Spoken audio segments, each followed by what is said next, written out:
If you have done zero English language revision, this video is going to save you. Today I'm here with Mr. Sally's and we are going through, if you've done no English language revision, you've got to do this. So firstly we're going to kick it off with some general top tips, then we're going to go into each language paper to give you a specific tips for each paper. So number one, practice handwriting speed. Mr. Sally's, why is that important? So I found this out in two ways. I've been reading hundreds of exam responses that students have done, and then I've also sat the exam myself. And what I've noticed is so many of the marks are actually available for just writing loads. And often what you'll find is you'll read an answer that's written by someone who's brilliant, but they don't write much, and then you'll read the next student who's obviously nowhere near as good as English, but they've written twice as much, and they get loads more marks. You need to practice writing at speed because it's going to make your hand hurt and you've got to get used to it. So handwriting speed, for me, is at least 40% of your grade. I know that sounds bad, but I think it's true. Wow, there we go. And number two is download past papers and mark schemes. Now, this sounds like the most dull tip ever. Download past papers, do past papers. But for English language, because there is no set text, there is no set thing you're definitely going to study like Macbeth or Inspector Calls, you have to know the way they ask the questions. And each of the papers, they ask it in the same way year on year. They give it in the same structure, especially specific questions will literally ask you the exact same question. So if you're familiar with how to answer them and practicing them, then it'll be so much easier. And then also looking at the mark schemes, a crazy suggestion to make, but the examiners are literally going to have these mark schemes to mark your work. So they will be using this to see what you've done. So if you know what they're looking for, then when you're writing, you can keep them in front of your mind and it should be like, oh, I haven't really done this, which the examiner's looking for me to get this grade. I had literally hundreds of messages after last year's exams, and I asked each student, what was it that made the difference? Give me your top 3 tips. And overwhelmingly, for grade 8 students, it was, I did past paper questions with the mark schemes, and for grade 9 students, the main difference was, I then gave those to my teacher and said, give me some advice. And so this is guaranteed to get you at least a grade 7. Perfect. And then number 3 is learn the structures of each question. Now, you'll know I'm a real fan of structures because if you're really unsure with language and you don't know where to start, having a good structure in place make life a lot easier. So say for example, for question 2, for language paper 1, I've gone through it on this channel, but we have PETA, ETA, ZE. Point, evidence, technique, analysis, evidence, technique, analysis, zoom. And doing 2 of those paragraphs helps you tick off the marks. If you really struggle with language, go in there with some plan. Have a few sentence starters pre-memorised, just like you've memorised your analysis, your quotes going into literature, pre-learn your structures and sentence starters to help you for language. And my structure is going to be slightly different. So I used to teach a structure for every question.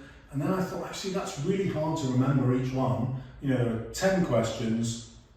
Question 1s are easy, but that's 8 different things to remember. And what was interesting is I found that when I looked at my students' exam answers, they weren't remembering those structures anyway. And so now I teach, there's 8 marks, write 8 clear explanations. There's 16 marks, write 16 clear explanations. There's a little bit more to add to that, but that's my easy dumbed down way, and I'm a dumbed down person, to manage the exam. Perfect. Chat, GPT and Gemini. So I'm thinking, why on earth is these English teachers put ChatGPT, the demonized ChatGPT, how dare us? So we both talked earlier about how we can easily recognise as soon as a student gives us something that's been written by AI, because it includes loads of sophisticated vocabulary, but it's also bad writing normally, isn't it? Yeah. So this is how I'm going to recommend that you use ChatGPT. Let's say you've got a persuasive writing question about homework. You'll go to ChatGPT and say, right, give me 8 headings and structure them for me as a plan, and then you can go away and write your version of that. You can change the plan. The next thing you can do is put in the mark scheme and say to ChatGPT, this is my bit of work. How should I improve it using this mark scheme? And it will give you brilliant ways to improve it. You can also get it to rewrite parts for you if you're at a really low grade to see how you might make it even better. Perfect. We talked about how Gemini is a bit more human, didn't we? What do you Yeah, mean? so with Gemini and ChatGPT, just something I purely observed, when you put things in ChatGPT, it feels like a robot is spewing it back out. But Google, this is Google's AI, Google's Gemini is a bit more human in the way that it will give you a response. So say for example, you've got a statement, let's say for your creative writing or a bit that you want to rewrite, I would basically favour Gemini over ChatGPT. If you want to up-level words, maybe ChatGPT, but Gemini I think gives a bit more of a human response, and especially when you're including things in your writing that you're going to put into your exam, you don't want to make it basically stink of AI, because then the examiners may be like, this seems a bit off. Remember, they've marked work for years and years and years, and this new thing of AI has just come out and all of these kids' responses seem exactly the same. They're going to catch on to why. And then number 5, start with question 5 and then go in reverse order. If I can recommend anything to you, I don't care what your teacher says, what they recommend, start with question 5. We both agree on this.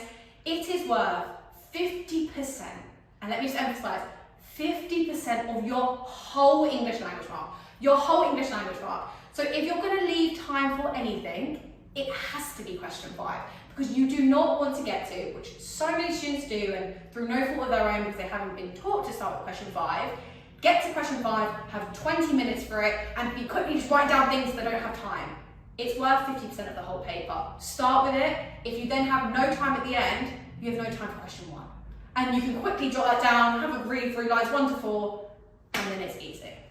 And we're also suggesting you do question 4 next, because that will give you 75% of your marks for paper 1 and 70% of your marks for paper 2. Now, AQA don't recommend this. They say, no, doing questions 2 and question 3 help you with question 4. And so I wrote to them and said, that sounds logical. Have you got any evidence for that at all? And they said, no, we've got no evidence for that at all.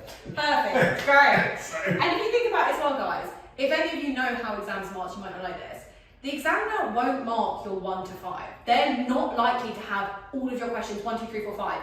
So they won't know if you use similar ideas in your question 4 to your question 3. Yeah. So it doesn't actually matter if your question 2, especially for paper 2, when you're doing your comparisons and say they overlap slightly in what you're talking about, it doesn't actually matter because one examiner is not marking your whole paper. They will get a block of question 4s, 3s, but not just yours. So don't worry about mixing up a few ideas here and there because of course ideas are going to overlap because you're talking about the same extract. So let's go for some language paper 1 specific tips. We've already done like a general tip for paper 1 and paper 2.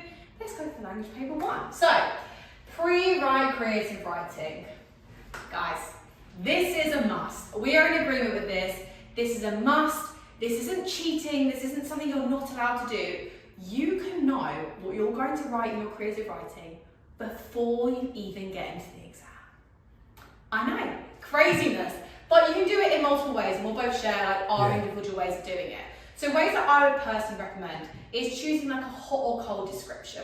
So something that you could describe being in a desert, or maybe something cold is in a forest, or maybe you're in a snowy forest or a mountain, anything like that. So what I'd actually recommend doing personally is doing a hot and cold description. So a hot one, we could be in a desert, you could be on a beach, wherever you prefer. And then cold one, a forest, mountains, anything like that. And then what I recommend to do is like a positive and negative description of each. I personally think it's easier to be negative than it is to be positive. The pessimist in me is like, it's just easier to be negative. There's not to say you can't do an amazing response with positive, but what I've just seen with other students is they tend to have a bit more ambitious vocabulary and things when it's about something negative, but of course it's up to you. You see where your skill lies. We don't know if you're better at writing about a beach because you love the beach, or you're better at writing something a bit more sinister and a bit more dark, but if you're unsure and you don't know, go for something a bit more negative. So is that a positive and a negative about the desert, or just one positive, one negative? So you can do it in 2 ways. You can either do like one positive, one negative for each, but if you want to cover all bases, I would do a positive and negative for a hot one, positive and negative for a cold one, Right, so because then you can adapt.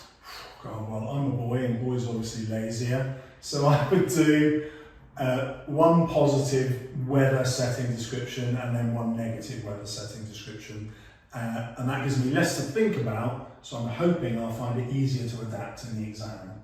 What's next? Next is story or description. Now, we're going to kind of give our alternative points about this, but equally, again, it's completely suited to you. So, story or description. Personally, I recommend a description. I'll tell you why, but then Mrs. Sally's is going to go into why maybe a story might be better. A description. If you're not somebody who feels overly confident with creative writing, and it can be quite a daunting task to think of these elaborate ideas, to link it to whatever it's showing in the photo, or I think it becomes a bit easier to write a description because you don't have to be focused on a plot, it doesn't have to go anywhere, you could literally be describing what you see around you. So if I'm looking in this room right now, I could be describing the whiteboard, I don't have to do anything but describe. And I find sometimes with students, not all students, depending on how confident you are, with a story, the descriptive element of it gets lost. So they get too focused on what the character's doing and lose the quality of writing.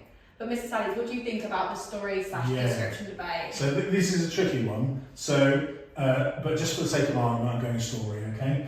So when I get you to pre-do your creative writing, I would also get you to do a positive character and a negative character, because they will fit in any setting, but they would also fit any story. So there's two reasons I prefer the story. One, if you think about every writer that's ever been, none of them writes massive descriptions, they would all write a story. So my moral purpose is, that's what English is, writing stories. But number two, does it get you higher marks? So in 2022, the picture was the inside of a circular Mexican room, and students looked at it and thought, I've never seen anything like this. I don't know what the hell it is, I'll write the story. And the examiner's report said, oh, unexpectedly, students have done much better on question 5 this year because they wrote the story. They didn't realise it was because their description question was so bad, but the message for me was, oh, you can also get higher marks with a story. Because teachers, well, tell me, what's teachers' main worry that will go wrong if kids write a story? Is that they'll just write a story, there'll be nothing else into it, it'll just be like, he did this, she did this, yes. and no content to it. Yeah, and so that fear is what stops most schools pursuing the story. So most schools say do the description, but I think I've got good evidence for saying, no, do the story if you want to, but remember it is your choice. So, you know, all these students hopefully have done a mock, and you'll know which one's better for you, story or description. And I think as well, a lot of these tips, guys, we're giving you these alternate interpretations about these alternate perspectives, but you do know your writing. And if you are feeling like you get to the story and you freeze, or you get to the description, you're like, I don't even know how to describe something, I've got a better plan for a story, you know, you follow whatever the story arc is that you've been given in school or you've been taught, do that. Completely up to you. We're just giving what we've seen students work well and not so not work as well, but it is up to you ultimately. So when I sat the exam in November, I knew I was going to do the story because it's what I believe in, and so I went in with 2 story plots. Yeah. And I thought it's high risk because I've only got 2, they might not fit, but actually both of them could fit. So if you like writing stories, go for it, but if not, don't do it. Don't do it. Okay, number 3, but technically we're doing question 4. Okay, so this top tip I think is massive for helping you focus for question 4. Question 4s, nobody loves them. It's like, yes, question 4. But there are ways you can make it a lot easier. Yes, it's more marked, but therefore they're going to give you more to write with. So they'll typically give you a statement, right? They'll say like, how far do you agree with, insert the statement. You can, for most statements, split it into at least 2 things. Maybe some even 3, but the majority of them will be 2. So what I recommend doing in the exam, get a highlighter, underline it, doesn't matter because the examiner's not marking that bit, and underline or highlight the 2 different parts of the statement. 2 different focuses. I think before there was a question, it might have been 2021, about Ugu feeling disappointed and feeling sad. For example, that was a whole statement, you underline disappointed, underline feeling sad, and then you can focus your paragraphs on finding evidence to support, okay, this is when Ugu felt disappointed, okay, this is when he felt sad, and it just gives you more focus in your essay writing. And the other thing is, if you just agree with it, even though it's an evaluation question, you can still get full marks. I have a slight tweak to that, and I'll say to my students, the easiest one to mostly agree with is usually the second statement. The other bit of advice, there are 20 marks, and so I'm going to want 20 explanations, but you won't get the marks if you don't say how far you agree at the beginning. So it's not just the explanations, you have to actually answer the question, that statement at the beginning. And when you say explanations as well, can you break down for the students, what do you actually mean? When they might be saying Yeah, explanations, what what is that? constitutes as an explanation? So an explanation, if I did it in simplistic terms, is any time you say this implies or suggests or reveals, that is an explanation. Okay, so they can kind of look for, if you're struggling with, okay, what is 20 explanations? You want to basically say like, this shows, this implies, at least 20 times to really showcase the marks. Yeah, and in fact 20 is hard, so you can get a grade 9 on this with only 16 marks, because that is so hard, so you're going to have to find 20. Yeah, but if we're going to aim for the stars, always aim for the top, and if you can find 16, 15, perfect. Lovely. And question 3 is shift in focus. So this is one I think a lot of students are like, structure? What is structure? What does that even mean? We do a lot of language in English, and I think a lot of students, a lot of you guys are quite familiar with language, you know, connotations, imagery, anything like that. But for this question, because it is structure, the easiest structure technique, and it's actually said in the mark scheme as well as a suggestion, is shifts in focus. And what does that mean? Basically what it says in the tip. How does the writer shift our focus from one paragraph to the next? So my little top tip for you for this one is to look at each paragraph. When you're going through, just very, very briefly, just write down what the paragraph is talking about. Are they talking about a T-Rex in this one, the people being fearful in the next one? Just jot down next to each one, and then you'll see the writer shifts your focus from this to that, from the T-Rex to the people, and then comment the impact on that in your essay writing. Yeah, and I've never found an exam paper that has fewer than 8 paragraphs. So there are 8 marks. It's really easy for you to have 8 paragraphs to comment on. Works every time. Definitely. And then question 2. Do you want to start with question 2? Question 2. So this is the quote question. Now the average mark is less than 5 out of 8, which is bizarre because students have been writing about language probably since year 4. Yeah. So, and I think the reason is students don't write about enough quotes.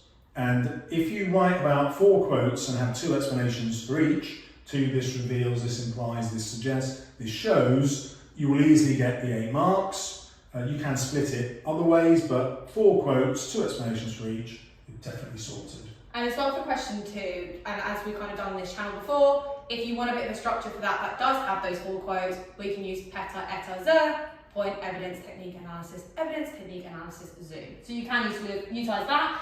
And then some easy techniques. So what students tend to do with this question, why I think the marks are so low, is because they know it's a language question. They go for the language techniques first of all. So they go, okay, let me spot a simile.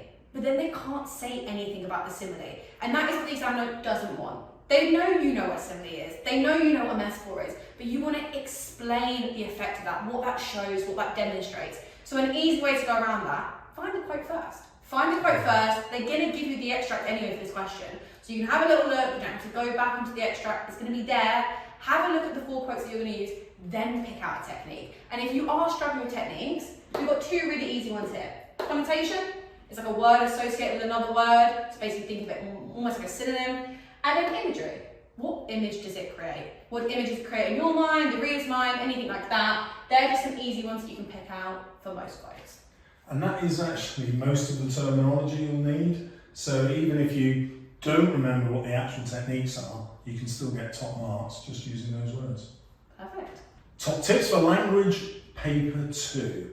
So whatever school you're in, I can guarantee your teachers have taught you an acronym, a way of remembering the persuasive techniques. Make sure you practice those so you learn them, so in the exam you don't have to think so hard. Definitely. Okay, and now this goes to pre-learning interesting facts. Now, you can do this in multiple ways. Again, we want to prepare for question 5 as much as we possibly can. Creative writing, we want to pre-learn. You can't really pre-learn a piece of persuasive writing because it's a bit more specific, but you definitely can pre-learn interesting facts about people who are famous, like your Elon Musk or your Jeff Bezos, anyone like that, who you can adapt to any piece of persuasive writing that both your parents would know, you would know about them, people who are famous figures. you can pre-learn some bits. You don't need to know a whole synopsis about their life, that's not what we're getting at, but you can kind of add in a few bits to be like, oh, I can adapt anything about Jeff Bezos to most things because he's one of the most rich men in the world. Yeah, and also you can use what's current in the news. So, Taylor Swift, I never listen to her music, but everybody knows who Taylor Swift is. And so, if you're a fan, if you're a Swiftie, you can easily get that in. If you're political and you're following the wars in Ukraine or the Israeli incursion into Gaza, you're allowed to write about those things, so use what's going on in the news if you're aware of it. If you're not, don't worry, don't sweat it, but you can use that in your answer. Yeah. And now the third one is a tickable plan. I am so hot on this that everyone should have a plan. And I'm talking, have something you can tick off, because when you get into the exam, you want to make sure you do a really good job, but you might miss out things because you're a human being and you're going to forget things, especially under the pressure of an exam setting. You are going to forget things. So having a tickable plan, I don't need you to do check boxes next to everything, but just have your acronym down. Have it written down in the plan or down the side of the page where it's not getting marked, and then have all your punctuation here, and just tick it off as you do it. You highlight it, tick it off, it doesn't really matter because that bit's not going to be marked, and just have a plan that you can tick off so you come out of the exam knowing, okay, I've done all my persuasive techniques and I've got in all my punctuation, so you've secured a good level of marks just from doing that. Yeah, I see the punctuation marks as almost free marks, and when you're under exam conditions, you're just thinking, I've just got to get my ideas down on the page, and you'll forget about these, but having that tick list really does remind you to put it in. And it's 16 marks as well, Yeah. so if you think 16 marks just to make sure you tick this off, Yeah. and then you can come out and be like, I feel like at least, of course if you use them and you know how to use them, you've at least got 10 marks out of 16, you feel like you've secured a quarter of question 5. Exactly. And now question 4. So we've had a little chat about this before and about what students tend to be thrown off by this question.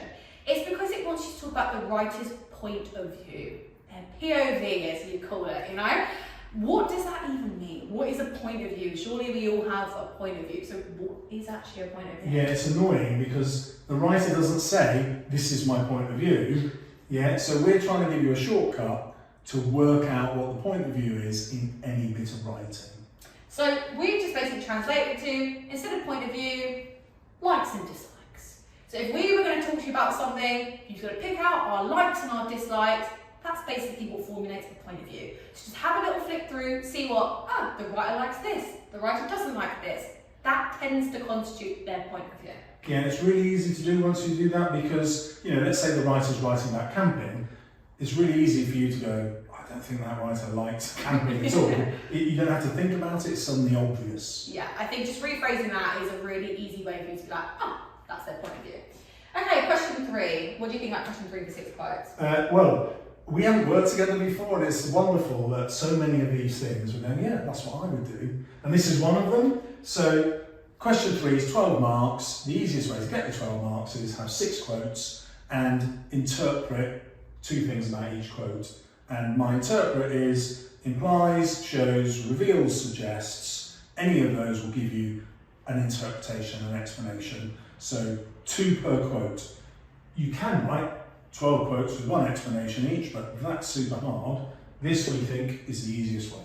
And I think as well, if you are struggling to pick out quotes and to pull a lot out of not much, you can use 1 word as a quote as well, guys. That does count. Like, you can pick out a specific word and zoom in, and that will just help you be a bit more focused in terms of what you're analysing. So you don't have to pick out lengthy quotes, which I don't suggest anyway. You don't have to write out loads and loads of quotes. You can condense quotes down with ...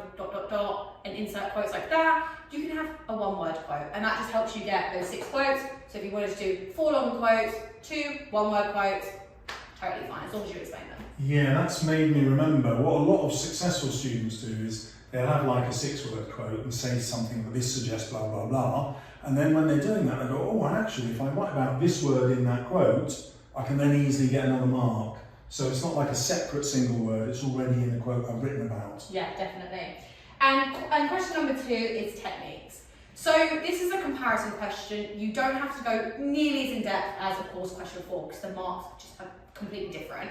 But for question 2, you don't need any techniques. You don't need to pull out language techniques, structure techniques, which of course is not like what we normally do in English, where we love picking out techniques, but this question is simply just stating. It is you being able to give, we don't want to go, basic interpretations, but being able to pull out the similarities and or differences depending on what they're focusing on, but you don't need techniques for it. Yeah, and it's only 8 marks, so you don't have to spend ages on it either. Exactly. So they are our tips about language paper 1, language paper 2, and a bit of an overview for all of you. So hopefully after this video, you're feeling a bit more confident in your English language. So if you go into Mr. Sally's video, we have a full video on how to get full marks in your persuasive writing. So all of this, we go into in-depth knowledge so you can easily get full marks. Make sure you subscribe to the channel, guys, and we'll see you in the next video. Bye!